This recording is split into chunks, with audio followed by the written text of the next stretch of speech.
My best friend stole my marriage, and I walked away. Then she came to my doorstep, crying about being cheated on, and I thanked her for saving me from my cheating ex. I, 33 female, just wanted to share this with everyone who is going through a divorce or a heartbreak for a similar reason. I married someone who I loved with all my heart. We met in college, and right after graduation we got married.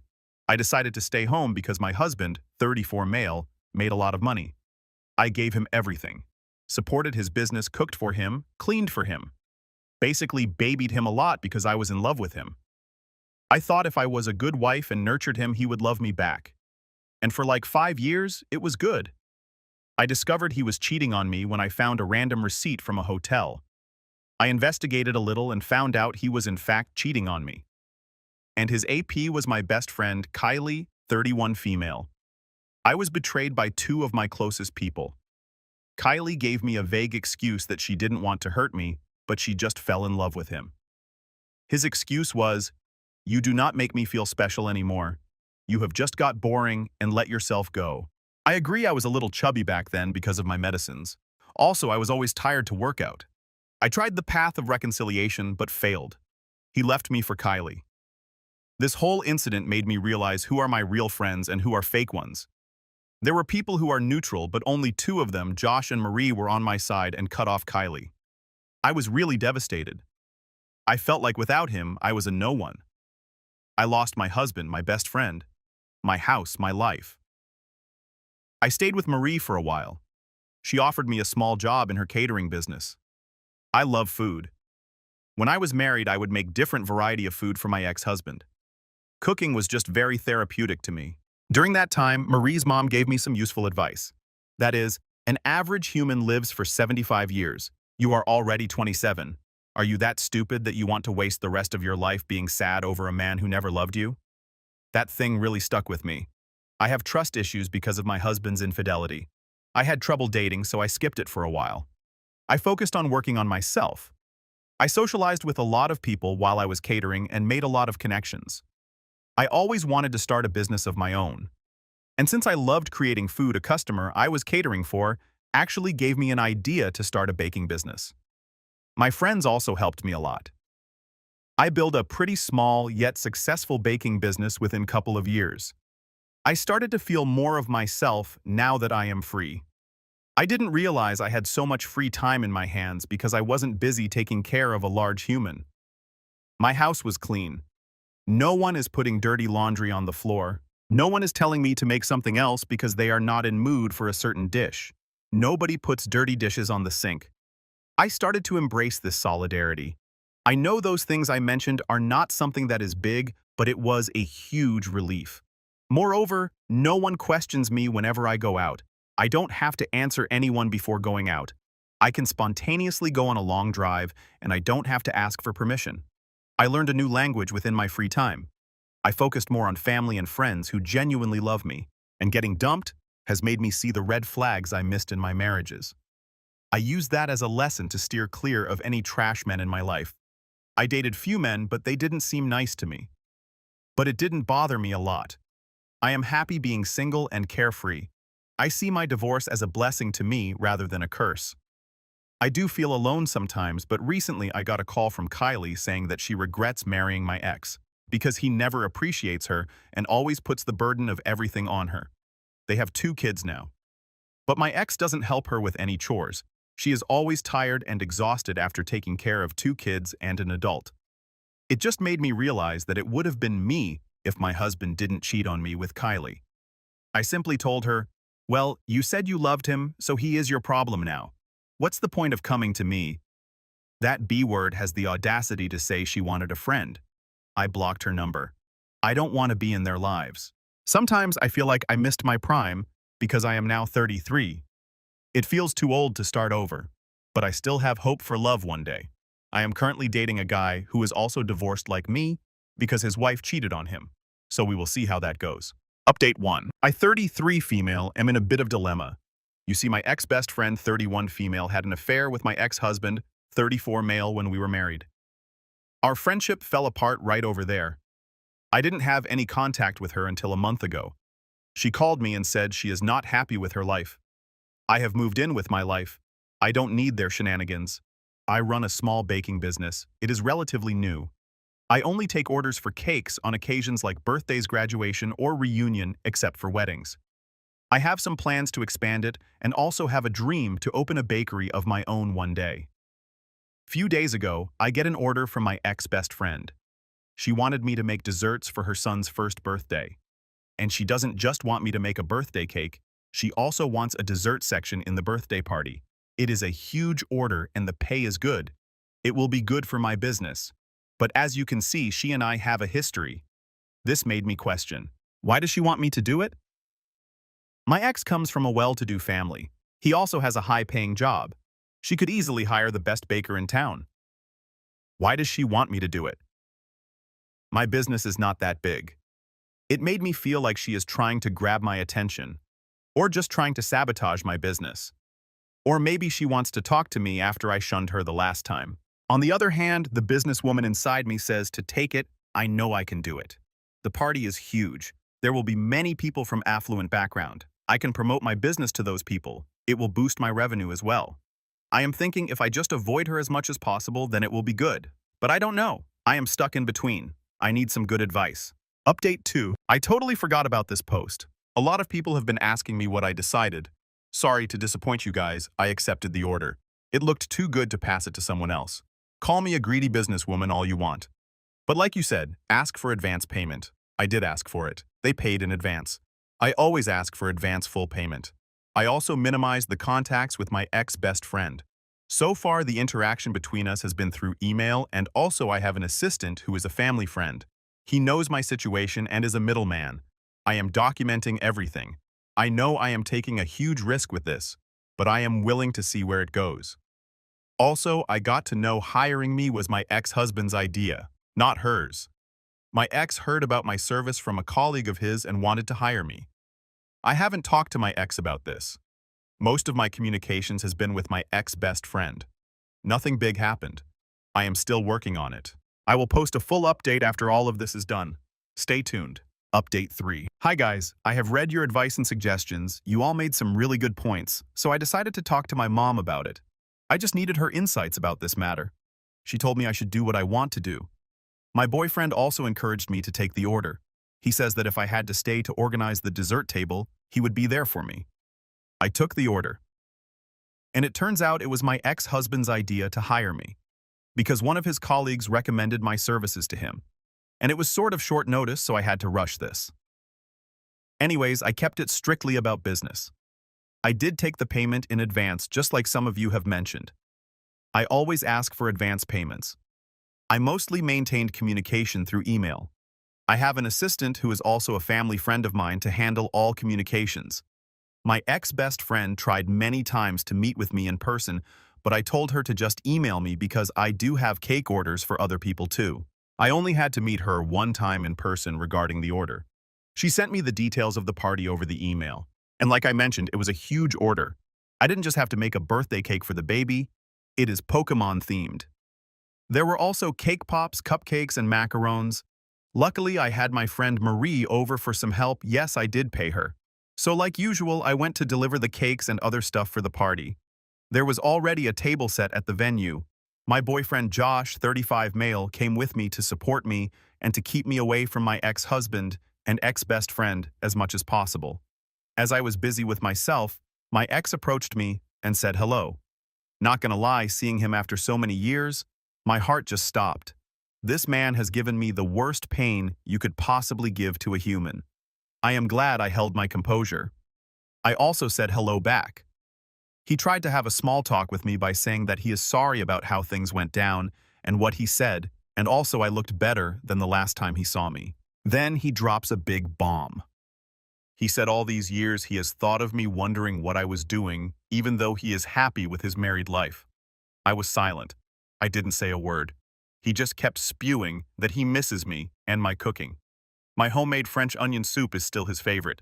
He misses that every time he gets sick with the flu. I didn't know what to say. At that moment, Josh noticed that my ex was making me uncomfortable, and he rushed towards me with a fake emergency. He asked if I was okay. I said yes. After the table setting was done, I was about to leave. That's when I saw my ex-father-in-law along with other guests. He noticed me and came to give me a hug.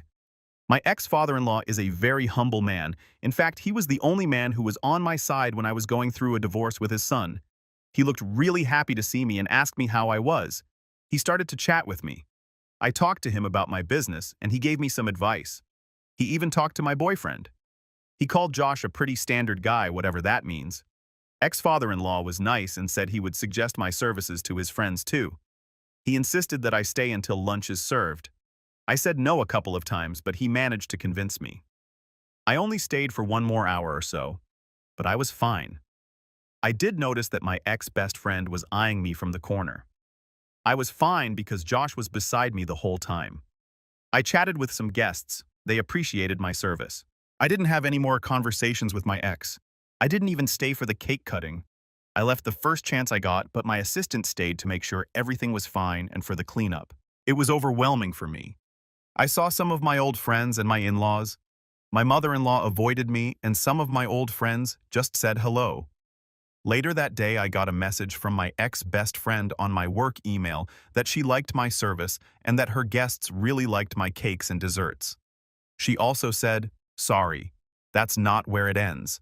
I got to know from my friend Marie, who is still in contact with some of my old friend group, that my ex-best friend is not happy with her marriage. When my ex and her are in public, they would often fight a lot. They also fight on the day of their kid's birthday. To be honest, I just told her to not bring me the gossip about her. But the silver lining is I got a huge fat check, LOL. I can finally buy a new sugar printer or maybe a good quality oven. Also, I just want to appreciate my boyfriend Josh. He has been incredibly supportive of me. He has protected me from my ex and ex-best friend like a knight. I think he deserves his own cake from me. And I know a lot of you told me not to take it. But I guess I am just a greedy Mr. Krabs who cares more about the money rather than being classy, hehe. But this is the last time I will be taking any orders from them. I know they have a 3-year-old daughter whose birthday will be in 2 months. I think they might try to hire me again. I will not take it if that happens. P.S. Yes, my ex-best friend did try to communicate with me during the party, but I managed to avoid it thanks to Josh and my ex-father-in-law. My ex-father-in-law knows about my situation and my discomfort with my ex-best friend. He kept me busy with small talk. Story 2. My fiancé is convinced by my best friend that she has a crush on his friend. My best friend Sarah, 26, female, and her husband Matt, 28, male, have put me in a very difficult position with my fiancé Jack, 30, male. I knew Matt since my childhood. He was my neighbor, and we were friendly. Sarah and I were roommates in college and became close friends. When I introduced Sarah and Matt, they hit it off and started dating each other. I was happy to see 2 of my friends get together, but also annoyed that I became the third wheel and was often ignored or set aside because they were so into each other. By the time I graduated, Matt had completely dropped me as a friend. That saddened me, but I was still good friends with Sarah, so it was what it was. Sarah and I would frequently hang out, but I never talked with Matt other than the occasional polite hellos. Sarah would sometimes try to do couples dates with her and Matt and me and my dates. I found that Matt had developed an unpleasant personality and would frequently be rude and condescending towards me. However, he's a very devoted and loving husband to Sarah, so for her sake, I ignored him. When my fiancé and I got engaged, we had no plans to do a party. Sarah was disappointed that we didn't throw an engagement party, so she organized a small get-together at her home to celebrate us. The party was nice, and as things were winding down, my fiancé and I went to thank Sarah and Matt for their sweet gesture before we took our leave. Matt was pretty tipsy by then, and out of nowhere, he suddenly hugged me, and in front of my fiancé said that he was so glad that I was finally settling down, and he is relieved that now I'll be over the crush I had on him. I was shocked and told him that wasn't true. He just laughed and told Jack that I was always chasing him, and he had to work hard to keep me away. I dragged Sarah in and asked her to please fix this mess, and she was all like, "Oh, he's drunk, ignore him," and says, "You know, I always trust you. I know you wouldn't act on your crush." Jack was pretty pissed by this point, and he walked out. I ran after him and tried explaining that this isn't true, but he told me he doesn't want to be anyone's second choice or their backup plan. Since that night, he isn't talking to me or returning my calls. I have talked to Sarah multiple times to clear things with Jack, but she's brushing me off. I don't understand why they believe this or why she'd stay friends with me if she thought I was into her husband. I was in her wedding party, and did all the work because her sister, who was the maid of honor, was too busy. I have helped her through her pregnancy and have babysat her kids so many times. She never gave me any indication she thought this, and why would she want me close to her family if she believed this? I feel humiliated that these people think I was pining away for a jerk like Matt. I need help in convincing Jack this isn't true. I am also mad at him for throwing away our relationship over what some drunken idiot said. I don't know what I am going to do about my friendship with Sarah. Edit. I talked to Sarah again and asked her first of all why she'd think I had a crush on Matt. She said that when I first introduced them, I had talked up Matt and gushed about him, and she took that as me being into him. I said I was fond of him since I've known him for a long time, but that doesn't mean I want to be with him. She said when they started dating, I was often upset about it. I said I wasn't upset about their dating. I was upset that she'd make plans with me and then leave me to be with him. And when we were all together, I didn't enjoy being the third wheel while they ignored me. That had nothing to do with wanting him, and more to not liking being left out by my best friend. I asked her why she hadn't said anything before, and she explained that she could manage the situation. She had asked Matt to stop talking to me completely, and she engineered situations so there was little chance of us socializing with each other. I asked her now that I have explained that I never had a crush on Matt, can you please talk to Jack and tell him? She said she didn't want to lie. This frustrated me immensely. She could ignore this imaginary crush for years and manipulate me but won't talk to my fiancé to help my relationship. I told her I was done being her friend. Thinking back, I was always doing stuff for her, and she used me but did little for me. Update 1. I wrote a long letter to Jack explaining the entire history of my relationship with Sarah and Matt with the recent screen caps. I asserted as best as I could that I had never pined after any guy, and I loved him, and he was my only choice. After days of silence, Jack agreed to talk to me. We met, and he said that he sees two ways of interpreting this situation. One, Matt and Sarah are right, and he doesn't want to be my second choice. Two, they are malicious people who are messing with me, and that shows very poor judgment on my part that I'd have a best friend like this, and he doesn't want that quality in a life partner. Either possibility leads to the same conclusion that he wants to call off the engagement. He reminded me that I had represented Sarah as one of the most important people in my life. I'd jump up and help her all the time. I had once canceled plans with him to take care of her kid when the baby was sick. It had irked him, but he had seen it as me being caring and nice, but now he's seeing all that in a different light. I cried and begged him not to end our engagement, but he wanted a break for a while. I thought over what he said for a few days and came to realize that he was right. I was a clingy friend and a doormat. I never even saw how much one-sided my friendship with Sarah was. I was a doormat with Jack too. I didn't want to get married or have kids this early, but agreed to his timelines. I gave up an exciting job opportunity with more money because he didn't want me traveling for work. I love him, but I need to fix myself and be stronger. I gave back his ring and ended things. I returned all the gifts he gave too. He was offended by that, but I didn't feel good about keeping the very expensive things he had given me. He makes a lot more than me and was very generous with what he gave me, but I can't keep that now. Sarah was quiet for a while, but then started calling me. I ignored a lot of her calls, but this morning, I answered her call and told her about the breakup. I was looking for sympathy from my old friend. She was more interested in knowing if I was still going to watch her kid while she and Matt went on an overnight trip. She got pretty angry when I said no. I have blocked her now. I have lost my fiancé, my best friend, and my relationship with my nephew, whom I adored all in one go. But still, I am thankful for the comments that showed this wasn't something I could fix, and helped me rip off the Band-Aid and walk away from this mess. Update 2. I wanted to thank all the people who commented and DM good advice to me about my previous posts. I especially want to thank those who advised me about my job. I took up that suggestion and went and talked to the hiring manager explaining that I was very passionate about the work, but I couldn't travel back then due to certain family responsibilities, but I am able to travel now. He didn't have that position open anymore, but he connected me with a manager in a different region. This job required relocating very far away, and that seemed like a blessing at this point, and I jumped on it. I am now in a new city and very grateful for leaving behind the mess that my relationships had become. The fallback after my engagement broke was not pleasant. I don't have a good relationship with my parents because they have always been very critical of me. This incident seemingly justified all their opinions of me and they crowed a lot about how I have ruined the only good thing I had managed in my life. Even though I explained what happened, the impression my family has is that Matt's family tried to do a nice thing for me and I had a tantrum at their party, and my fiancé broke up with me because of my behavior.